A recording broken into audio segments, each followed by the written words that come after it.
Hello, what's up mga Lods? F1 TV here. So, ngayon mga Lods, andito tayo sa GBS Farm mga Lods. So, may tomato sila ngayon dito mga Lods. So, may mga hinog na din. Kunti pa lang mga Lods. So, 2 months to mga Lods. Ito yung tomato natin mga Lods. Tomato ng GBS Farm mga Lods. Yan.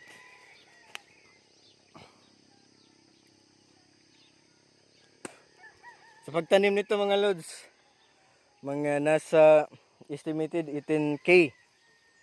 Pero dahil sa sobrang init mga Lods, estimated na lang to ngayon mga 14K mga Lods. So ayan, papakita natin yung kanilang kamatis mga Lods. So, dito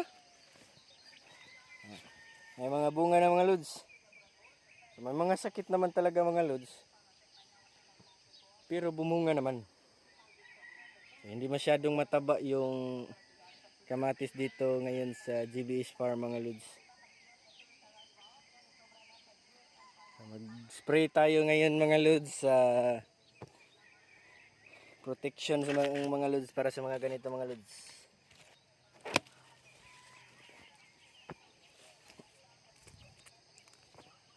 Yan. So siguro mga Monday mga Lods, mag-harvest na sila nito mga Lods. So sana yung presyo ay okay mga Lods, para tiba-tiba ang farmers mga Lods. Dito tayo sa gitna ng bulubunduking bahagi ng Toledo City. Alright, hanggang doon yan mga Lods.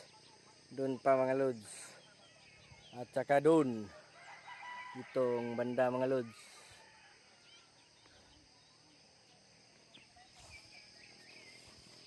So nagmi-mix tayo ngayon ng mga insecticide mga Lods. Mikos-mikos mga Lods. Yan.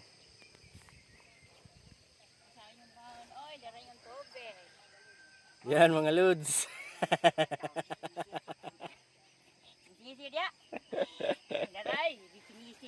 Alright. So ayan mga Lods, may mga sakit talaga mga Lods. Hanggang dito na lang mga Lods.